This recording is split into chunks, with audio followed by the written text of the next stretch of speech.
সকলোকে YouTube channel math solution পিপি লৈ পুনৰবাৰ স্বাগতম জনাইছো মই প্ৰাঞ্জল পূজাৰী আজি এই ভিডিওটোত মই ডিসকাস কৰিম অইলৰ জুনিয়ৰ এসিস্ট্যান্ট পোষ্টৰ কাৰণে যি ৰিটেন এক্সাম হ'ব তাৰ সহায় হোৱাকৈ ম্যাথছৰ কেইটামান অতি গুৰুত্বপূৰ্ণ প্ৰশ্নৰ মই ভাবো এই প্ৰশ্নকেইটাই আপোনালোকৰ পৰীক্ষাত যথেষ্ট সহায় কৰিব কাৰণ এই প্ৰশ্নকেইটা বা এনে ধৰণৰ প্ৰশ্ন পৰীক্ষাত অহা সম্ভাৱনা খুব বেছি সো ভিডিওটো শেষলৈকে চাব আৰু ভিডিওটো চাই কেনে পালে মোক কমেন্ট কৰি জনাব আহকচোন ভিডিওটো স্টাৰ্ট কৰো এটা কোৱেশ্চন বিলাক ইংৰাজীত আহিব সো মই কোৱেশ্চন খিনি ইংৰাজীতে আনিছো ফাৰ্স্ট কোৱেশ্চনটো আছে 10 years ago P was half of Q's age. If the ratio of their present ages is 3:4, what will be the total of their present ages? Option A kita ase. So our question to ki dise 10 years ago P was half of Q's age. 10 বছৰ আগত P ৰ বয়স Q বয়সৰ আধা আছিল half মানে কি আধা আছিল ঠিক আছে if the ratio of their present ages is 3:4 তেওঁলোকৰ present age or যেটো ratio দিয়া আছে 3:4 what will be the total of their present ages তেওঁলোকৰ present age or total টো উলিয়াব কৈছে এটা আমি ইয়াত কি কৰিম first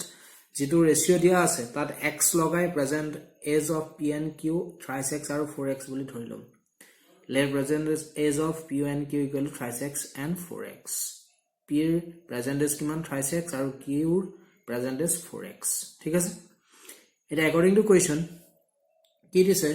P was half of Q's age before 10 years. এটা present age এওঁলোকৰ ইমান before বুলি ক'লে আমি কি কৰিব লাগিব present age ৰ পৰা মাইনাস কৰিব লাগিব আৰু after বুলি ক'লে প্লাস কৰিব লাগিব এই কন্ডিশনটো মনত ৰাখিব ইয়াত before দিছে ago মানে কি before হয়নে নহয় সো কি হ'ব 10 years ago সো আমি কি কৰিম thrice x ৰ পৰা 10 মাইনাস কৰিম তেতিয়া আমি কি পাম 10 years ago P ৰ age পাম এটো হ'ব 10 বছৰ আগত P ৰ বয়স ইকুৱেল টু কাৰ হৈতে সমান P was half of Q's age Q ৰ বয়স কিমান হ'ব 10 বছৰ আগত 4x - 10 P ৰ বয়স Q ৰ বয়সৰ হাফ সো আমি ইয়াক 2 এ ডিভাইড কৰিম 2 এ ডিভাইড কেলে কৰিছো হাফ বুলি কোৱাৰ কাৰণে 10 বছৰ আগত P ৰ বয়স Q ৰ বয়সৰ হাফ সো আমি 2 এ ডিভাইড কৰিছো ঠিক আছে একেলগে বুজি পাইছে কোনো ডাউট নাই এতিয়া আমি কি কৰিম ইয়াত আমি এটো ক্ৰস মাল্টিপ্লিকেশন কৰিব পাৰো বা এটোৱে ইয়াক আমি ডিভাইড কৰি দিব পাৰো 2 এ আমি ইয়াক ক্ৰস মাল্টিপ্লিকেশন কৰিম তেতিয়া 2 * thrice x 6x হ'ব minus 2 * 10 আমি কি পাম 20 4x - 10 4x to এটো সাইডে নিলে মাইনাস হ'ব ইকুৱেল টু -10 টো ইয়াত থাকি যাব 6x minus 4x আমি কি পাম 6x ৰ পৰা 4x মাইনাস কৰিলে আমি পাম twice x minus 10 এই minus 20 টো এটো সাইডে নিলে প্লাস হ'ব 20 minus 10 এই minus টো ইয়াত আগৰ পৰা 10 টো আগৰ পৰা আছে ঠিক আছে 20 পৰা 10 মাইনাস কৰিলে আমি কি পাম 10 সো x ইকুৱেল টু কি পাম 2 টো এটো সাইডে নিলে ডিভাইড হ'ব 10/2 ইকুৱেল টু 5 সো আমি x ৰ ভ্যালু কি পালো x ৰ ভ্যালু পালো আমি ইয়াত 5 এই 5 টো ইয়াত বহাই দিম p ৰ প্ৰেজেন্টেজ পাম ইয়াত বহাই দিম q ৰ প্ৰেজেন্টেজ পাম ঠিক আছে thrice x ত বহালে 3 * 5 আমি পাম 15 যেটো p ৰ প্ৰেজেন্টেজ আৰু q ৰ প্ৰেজেন্টেজ 4x ত বহাম 4 * 5 ইকুৱেল টু 20 p আৰু q ৰ একেটা প্ৰেজেন্টেজ আমাৰ টোটালটো উলিয়াব কৈছে এড কৰি দিম 35 so total of their present ages is 35 so your correct answer হ'ব option c 35 ইয়াৰ correct answer এটা হৈছে ইয়াৰ সলিউশন ঠিক আছে ইয়াৰ পিছৰ প্ৰশ্নটো আছে A teacher wants to arrange his students in an equal number of rows and columns এজন টিচাৰে কি কৰিলে তেওঁৰ ষ্টুডেন্ট খিনিক ইকুৱেল নাম্বাৰ অফ rows আৰু কলমত arrange কৰিব বিচাৰিলে ঠিক আছে if there are 1369 students the number of students in the last row are ইমান যদি ষ্টুডেন্ট আছিল তেতিয়া লাষ্ট ৰোত থকা ষ্টুডেন্টৰ সংখ্যা কিমান আমাক উলিয়াব গৈছে ঠিক আছে ইমান ষ্টুডেন্ট আছিল ষ্টুডেন্ট কিমান আছিল 1369 এই ষ্টুডেন্ট খিনিক টিচাৰ জনে সমান কলম আৰু সমান ৰোত ভাগ কৰিব বিচাৰিলে ঠিক আছে তেতিয়া লাষ্ট ৰোত থকা ষ্টুডেন্টৰ সংখ্যা উলিয়াব কৈছে এটা আমি কি কৰিব লাগিব ইয়াৰ স্কয়াৰটো উলিয়াই দিব লাগিব ইয়াৰ স্কয়াৰ যিমান হ'ব কিমানে ইয়াৰ আনসাৰ আৰু ইয়াৰ স্কয়াৰ আমি কি পাম 37 so number of students in the last row are 37 so your correct answer is option A option A 37 year correct answer এটো হৈছে ইয়াৰ সলিউশন ঠিক আছে ইয়াৰ পিছৰ প্ৰশ্নটো আছে in a division sum the divisor is 3 times the quotient and 6 times the remainder if the remainder is 2 then the dividend is our question to ki dise if a division sum the divisor is 3 times the quotient the division sum of divisor to quotient to 3 times our ki dise divisor to quotient to 3 times and 6 times the remainder a remainder 6 times if the remainder is 2 yate amak remainder to ki dise 2 ago condition to dise divisor is 3 times of quotient and 6 times of remainder 2 so divisor to ki hobo divisor aru remainder majot relation to dise divisor is 6 times the remainder so ami 6 or 2 into korim tete ami pam 12 remainder to divisor ki palu 12 ekhilege clear tar bisot dise divisor is 3 times the quotient divisor to quotient or 3 times tetia quotient to ami kenake pam divisor of 3 e divide korile divisor to 12 quotient to ami ki pam 12 ok 3 e divide korile kiman pam 4 so ami remainder to dia ase divisor palu 12 quotient palu 4 amak dividend to find koribole koise so ami etu formula use koribole dividend to find korim etu ki dividend equal to divisor into quotient plus remainder divisor kiman 12 quotient kiman 4 और remainder 2 12 into 4 আমি পাম 48 plus 2 plus কইলে হ'ব 50 so dividend to কিমান হ'ব 50 so ইয়াৰ correct answer হ'ব option C 50 ইয়াৰ correct answer এটো হৈছে our solution ঠিক আছে next question to আছে in a family the average age of father and mother is 35 year এটা ফ্যামিলিত father আৰু motherৰ average age to দিছে 35 the average age of father mother and their only son is 27 year father mother and their sonor average age is 27 what is the age of son sonor boyok kiman ama kuliabo koise etia father aru mother total boyok kiman hobo telokor average age is 35 total boyok age hobo tu logot 35 into korile 70 ঠিক আছে আৰু father mother আৰু sonor average age dise 27 গতিকে father mother আৰু sonor total age কিমান হ'ব 3 লগত 27 into কৰিলে আমি পাম 81 এতিয়া ইয়াত sonor age টো আছে ইয়াত নাই কিয়া গতিকে ইয়াৰ পৰা এটো মাইনাস কৰিলে আমি কি পাম sonor age so sonor age কিমান হ'ব 81 ৰ পৰা 70 মাইনাস কৰিলে আমি পাম 11 so age of son is 11 year so your correct answer হ'ব option B year correct answer next question to আছে if A's income is 50% less than that of B's A's income B koi 50% less than kom koise then B's income what percent more than that of A then B's income kiman percent et koi beshi amak khudise eto ami short trick eta formula use kori koribo parim he formula to hoise A by 100 minus A into 100 eto calculate kori ami ji pam kiman percent hobo ঠিক আছে ইয়াটা এটা কথা মনত ৰাখিব এটো যদি more than দিলে হেতেন তেতিয়া সিম্বল to কি হলতেন প্লাস বেছি বুলি কলে সিম্বল to প্লাস হ'ব আৰু less than বুলি কলে অৰ্থাৎ কম বুলি কলে মাইনাস হ'ব ফৰ্মুলাটো বাকি একই থাকিব ঠিক আছে এটাবা পৰীক্ষাত more than বুলি দিব পাৰে এটা আমি ইয়াত এর ভ্যালু হবো 50% ইয়াত বহাই দিলে আমি পাম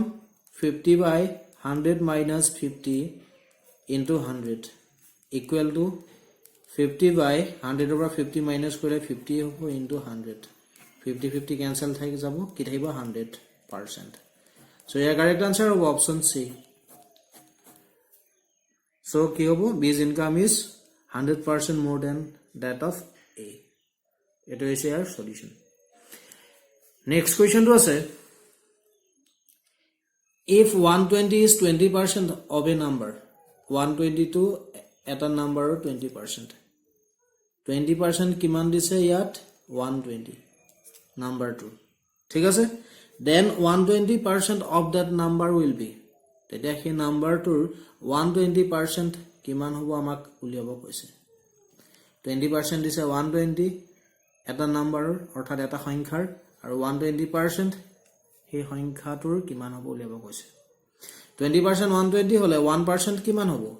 120 ক 20 ডিভাইড কৰিব লাগিব তেতিয়া 120% কিমান হ'ব 120 ক 20 ডিভাইড কৰি ইনটু কৰিব লাগিব 120 20 এ কেনসেল যাব 6 6 লগত 120 ইনটু কৰিলে আমি পাম 720 ঠিক আছে so 120% of that number will be 720 so year correct answer হ'ব অপশন ডি ইয়াৰ কাৰেক্ট আনসাৰ এখানে এটা কথা মনত ৰাখিব যদি আমাক নাম্বাৰটো ফাইন্ড কৰিবলৈ দিয়ে যদি 120% ফাইন্ড কৰিবলৈ নিদি আমাক খুদিলে what will be the number তেতিয়া আমি 120% ৰ জায়গাত কি কৰিলেন 100% যত 100% হ'ল দেন নাম্বাৰটো বাকি 120 ক 20 ডিভাইড কৰিব লাগিব তেতিয়া ইনটু 100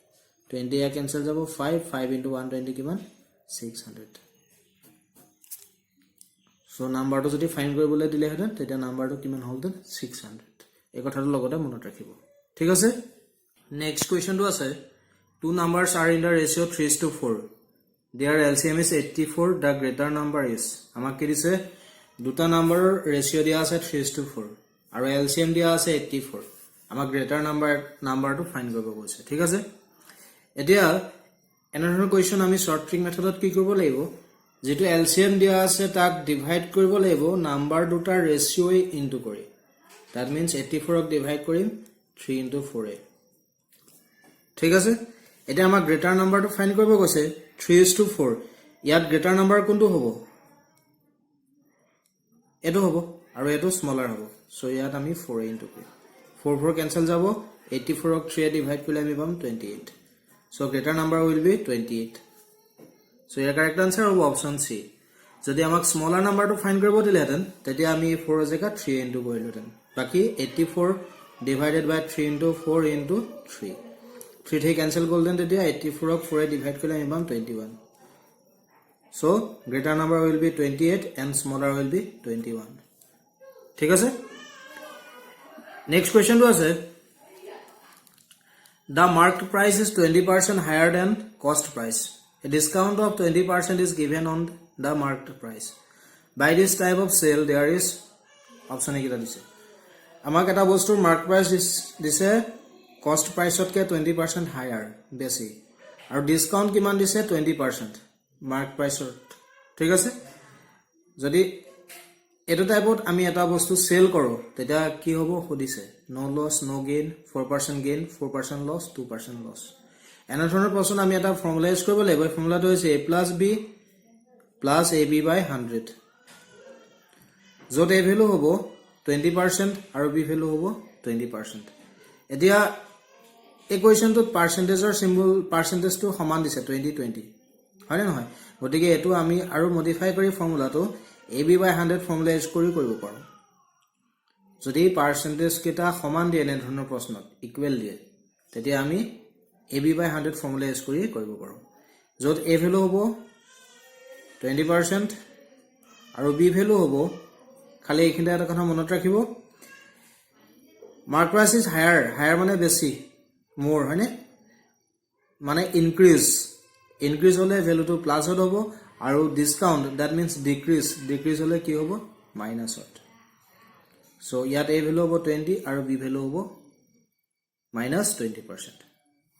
ইয়াত পুট কৰিলে আমি পাম 20 into 20 আগত মাইনাস আছে এটাৰ ডিভাইডেড বাই 100